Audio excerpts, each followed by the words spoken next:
Sarah Martinez stood frozen in the airplane aisle, her hands shaking as she looked at her 15-year-old daughter Emma slumped unconscious in seat 14C, the oxygen mask dangling uselessly from her limp fingers.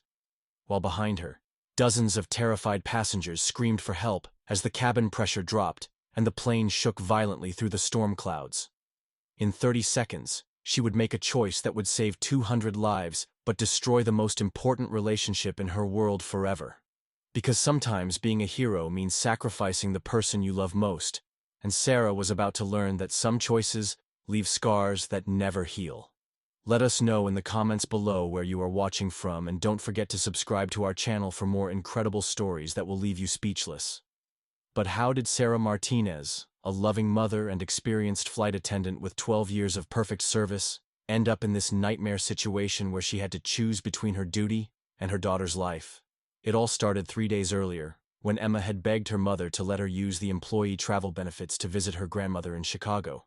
And Sarah, feeling guilty about missing so many school events due to her demanding work schedule, had finally said yes, not knowing that this act of motherly love would lead to the most devastating moment of both their lives.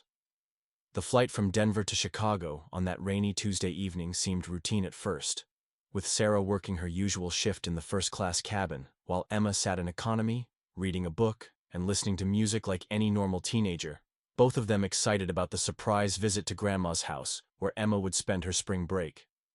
Sarah had checked on Emma twice during the first hour of the flight, bringing her an extra cookie and making sure she was comfortable, and each time Emma had smiled and rolled her eyes playfully at her mother's fussing, not knowing these would be some of the last normal moments they would share together.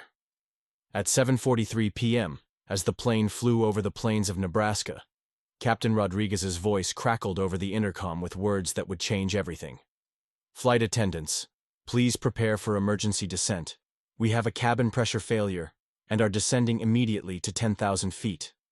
And Sarah felt her blood turn to ice as she realized Emma was sitting in the section where the emergency oxygen deployment had malfunctioned. The next few minutes became a blur of chaos and terror as passengers screamed, oxygen masks dropped from the ceiling like yellow snakes, and Sarah fought her way through the tilting, shaking cabin toward the economy section where her daughter sat. When she reached Emma's row, her worst fears were confirmed. Her daughter was unconscious, her lips already showing the blue tinge of oxygen deprivation, and the emergency oxygen system in this section had completely failed, leaving 23 passengers, including Emma, gasping for air that wasn't there. Sarah's training kicked in automatically as she grabbed the portable oxygen tank from the emergency kit. But as she knelt beside Emma's seat, she heard the desperate cries of other passengers around her.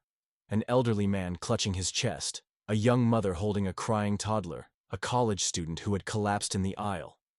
The portable oxygen tank in her hands had enough supply for maybe 3 or 4 people at most, and Sarah realized with growing horror that she couldn't save everyone, that she would have to make choices about who lived and who might die.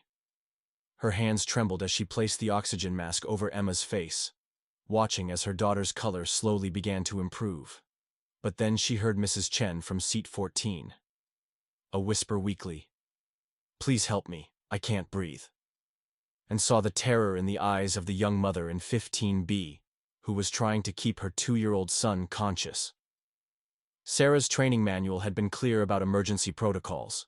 Flight attendants must assist passengers in order of medical priority, not personal relationships.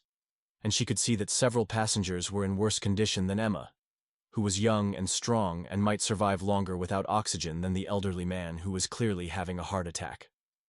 The seconds ticked by like hours as Sarah held the oxygen mask to Emma's face with one hand, while reaching for her emergency medical kit with the other, knowing that every moment she delayed meant other people were dying around her, but unable to let go of her daughter, even as her professional instincts screamed at her to follow protocol.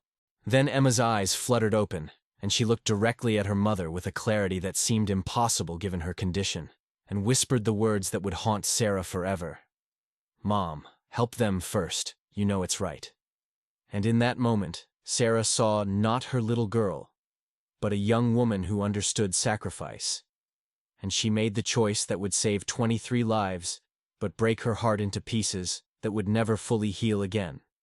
Sarah moved the oxygen mask to Mrs. Chen first, then to the young mother and her child, Then to the elderly man, working systematically through the passengers who needed help most, using her training and experience to keep as many people alive as possible, while glancing back at Emma every few seconds, watching her daughter grow paler and weaker, but never once complaining or calling out for help. When the plane finally leveled off at 10,000 feet and the emergency oxygen systems came back online, Sarah rushed back to Emma's seat to find her daughter conscious but changed, looking at her mother with eyes that held a new understanding of what it meant to put duty before family. And though Emma survived the flight and made a full recovery, their relationship was never the same because Emma had learned that night that even a mother's love has limits, and Sarah had learned that being a hero sometimes means failing the person who matters most. In the months that followed, Emma would grow distant and rebellious, moving in with her grandmother and barely speaking to Sarah during their awkward phone calls, while Sarah continued working as a flight attendant, but found herself frozen with indecision during every emergency, second-guessing every choice, and wondering if she had failed as a mother or succeeded as a professional. The final twist came 6 months later when Sarah received a letter from Mrs. Chen's daughter, thanking her for saving her mother's life and explaining that Mrs. Chen had lived to see her first grandchild born.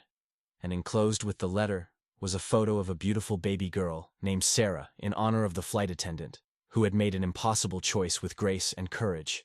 And reading that letter, Sarah finally understood that love sometimes means letting go, and that the hardest choices are often the right ones, even when they break your heart forever.